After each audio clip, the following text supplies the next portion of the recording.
Welcome to Dalma Makes. Today's video is an upcycling project. I used the packaging of an old mobile phone to turn into this beautiful box. I'm sure I'm not the only one who holds on to old phone boxes for no reason, so it's time to actually use it for something.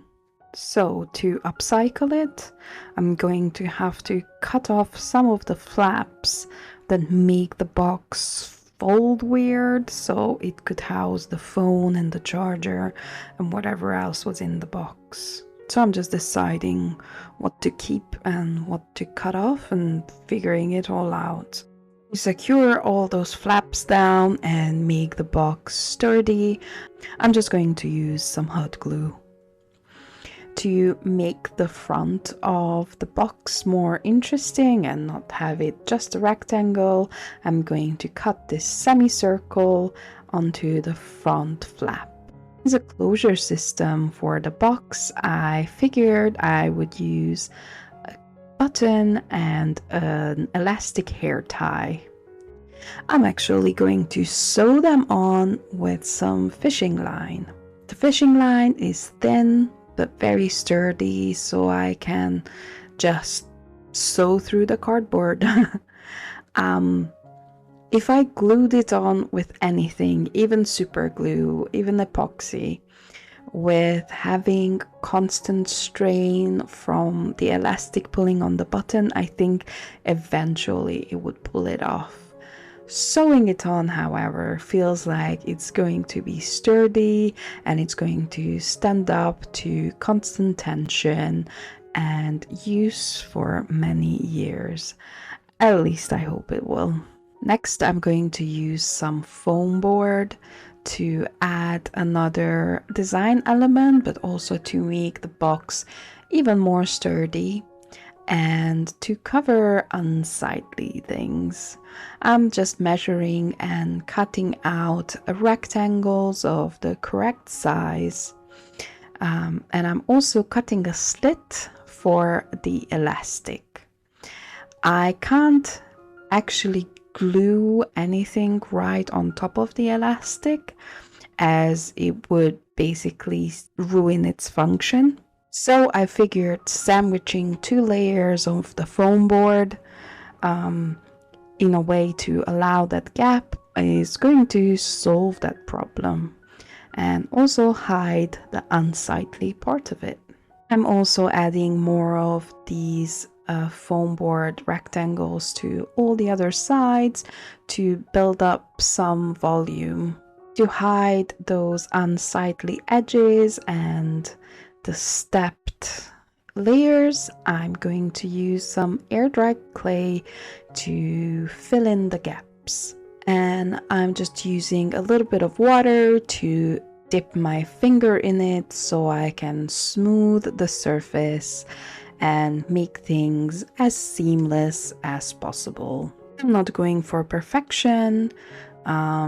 I don't mind having a bit of texture, but I do want to hide most of those edges. I'm also being careful not to accidentally fill the hole where the elastic needs to move freely. After drying overnight, I'm quite pleased with how sturdy it is, and it's time for the next step. I'm going to make my own texture paste using tile grout, PVA glue and some water.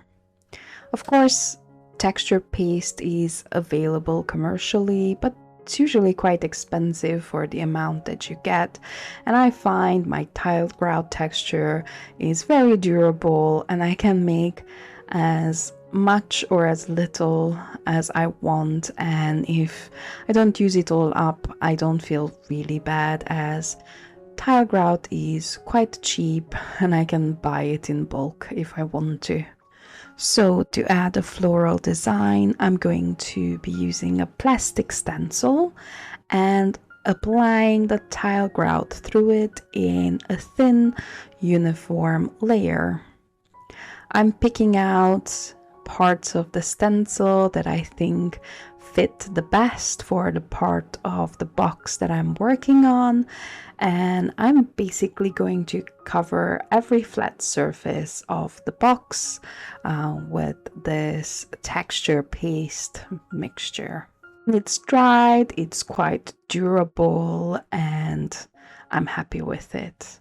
But it needs a little bit of sanding as some of the edges are a bit rough and the texture paste wasn't applied quite as uniformly as I wish I did, but that's okay, the sanding solves that problem.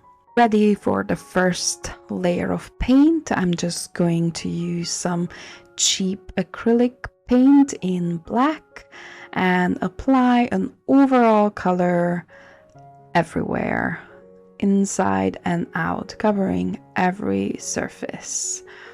I just want to have a first layer of acrylic down. When that's dry, I'm going to make my own mixture of a very, very dark teal. I basically mixed black into a nice teal color, and I know it's not very visible, but the undertone is there. So when that's dry, I'm going in with a much lighter teal and roughly overbrushing the exterior of the box everywhere. I'm not going into every nook and cranny, I want some of those shadows. The next layer is going to be the straight up teal paint from the tube, but this time I'm only using my finger, not a brush, so it can primarily go on those raised surfaces, and that brings out the design quite a lot. But of course, the magic happens when I start adding in the metallic paint. I chose a coppery color as I'm going for a tarnished, brassy, copper metallic box look for this. I think the teal really works to bring that illusion of tarnished metal, and I am just so pleased that this worked out, considering this box is made out of cardboard and tile grout and acrylic paint, to actually have such a finish that it looks like it could be made out of metal. Next, it's time to turn my attention to the interior. I've decided to use some felt in a matching color to pad the inside of the box. You could still see the original stitching with the fishing line, and I also wanted the inside to look nice and beautiful and cozy. So I carefully measured some pieces of felt and I glued them in with some acrylic paint. I think having this felt exterior looks nice, but it also makes it practical if one might want to use the box for something fragile like jewelry or trinkets. There would be some padding if the box got shaken or transported. And with the felt added on and dried, my box is finished. You know, it's completely artificial, but I'm still amazed at how well the metallic illusion came out.